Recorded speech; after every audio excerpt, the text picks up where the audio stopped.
વડાપ્રધાન નરેન્દ્ર મોદીજી આજથી 2 દિવસીય દક્ષિણ ગુજરાતના પ્રવાસ પર આવી રહ્યા છે ત્યારે ગૃહ રાજ્યમંત્રી હર્ષ સંઘવી નવસારી પહોંચી ચૂક્યા છે। વડાપ્રધાન નરેન્દ્ર મોદીનો જે સ્થળ પર કાર્યક્રમ છે તે સ્થળની તેઓના દ્વારા મુલાકાત લેવામાં આવી। લખપતિ દીદી સન્માન સમારોહની કાર્યક્રમની વ્યવસ્થા અંગે તેઓએ તાગ મેળવ્યો। આંતરરાષ્ટ્રીય મહિલા દિવસની ઉજવણીની સાથોસાથ લખપતિ દીદી સન્માન સમારોહ પણ યોજાવાનો છે, જેમાં ખુદ વડાપ્રધાન નરેન્દ્ર મોદી ઉપસ્થિત રહેવાના છે।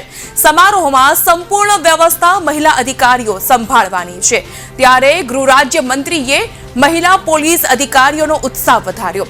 વડાપ્રધાન નરેન્દ્ર મોદીના કાર્યક્રમની વ્યવસ્થા સંભાળી ઇતિહાસ સર્જવા પર ગૃહ રાજ્ય મંત્રીએ હાકલ કરી।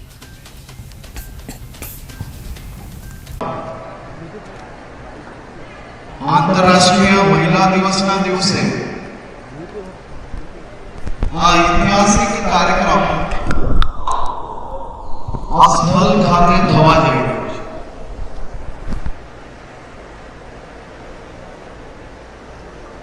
બધામાં જોશ ભરપૂર છે કે બધાને થાકી ગયા છે? જોશ છે? જેનામાં જોશ હોય એ મુઠ્ઠી બાંધો પહેલા અને એક સાથે જોશ છે। આજે મને વહેલી સવારથી લોકો એમ પૂછે છે કે તમે આવું રિસ્ક કઈ રીતે લીધું? આ કે રિસ્ક છે? તમે બધા સક્ષમ છો કે નહીં? તમને કોઈને એ અંદાજ હોય છે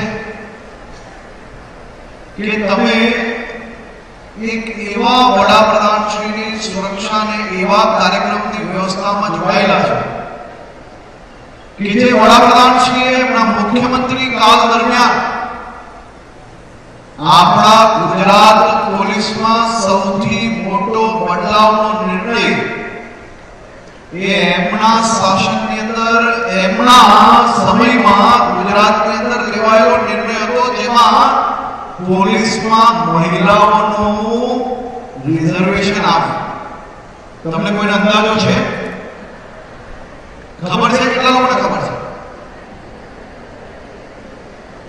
અને આપ સૌ લોકો એક ઐતિહાસિક કાર્યક્રમના માત્ર સાક્ષી જ નહીં, એક ઐતિહાસિક કાર્યક્રમની અંદર માત્ર આયોજક સુરક્ષાની વ્યવસ્થા જ રાખનાર અધિકારી તરીકે તમે લોકો અહીંયા નથી જોડાયા, પરંતુ આ દેશની પોલીસિંગની અંદર મહિલા પોલીસ એવી શ્રેષ્ઠ પોલીસિંગ કરી શકે છે તેનું ઉદાહરણ પ્રસ્તુત કરવા માટે તમે સૌ લોકો ટીમ ગુજરાતના પ્રતિનિધિ તરીકે પરમ દિવસે આ સ્થળ પર એક નવો ઇતિહાસ લખવા જઈ રહ્યા છો। 8 માર્ચે આંતરરાષ્ટ્રીય મહિલા દિવસ છે અને 8 માર્ચે મહિલા દિવસના નિમિત્તે આપણા દેશના યશસ્વી વડાપ્રધાન આદરણીય શ્રી નરેન્દ્રભાઈ મોદી સાહેબ જ્યારે અહીંયા નવસારી જિલ્લામાં લખપતિ દીદીના સન્માનનો કાર્યક્રમ થવા જઈ રહ્યો છે, ત્યારે ખૂબ મોટી એવી તૈયારીઓ થઈ રહી છે। 1,05,000 જેટલી લખપતિ દીદીઓ જે નવસારી, વલસાડ અને ડાંગમાંથી અહીંયા આવવાના છે અને એ બધી બહેનોનું સન્માન આદરણીય મોદી સાહેબ જ્યારે કરવાના છે, ત્યારે ખરેખર એક મહિલા તરીકે ખૂબ ગૌરવ અનુભવું છું કે મહિલા સશક્તિકરણને જો ખરેખર કોઈએ સ્થાન આપ્યું હોય અને દેશમાં જેમને મહિલાઓને સશક્ત કર્યા છે તો મોદી સાહેબ છે, એનું ખૂબ મોટું ઉદાહરણ અહીંયા છે। અહીંયા સુરક્ષા જે આટલો મોટો પ્રોગ્રામ થઈ રહ્યો છે, તો આટલા મોટા પ્રોગ્રામમાં પણ સુરક્ષામાં બધી જ મહિલા પોલીસ કર્મીઓ છે, એ પણ એક આજે રેકોર્ડ સર્જવા જઈ રહી છે કે જ્યારે લખપતિ દીદીના સન્માનના કાર્યક્રમમાં બધી જ મહિલાઓ આખા ડોમમાં સુરક્ષા માટે તૈનાત રહેવાની છે। ત્યારે ખરેખર મોદી સાહેબને અમે આજે ખૂબ ખૂબ વંદન કરીએ છીએ અને ખૂબ ખૂબ આભાર માનીએ છીએ અને ખૂબ અમારી બધી જ બહેનો એમને આવકારવા માટે તત્પર છે।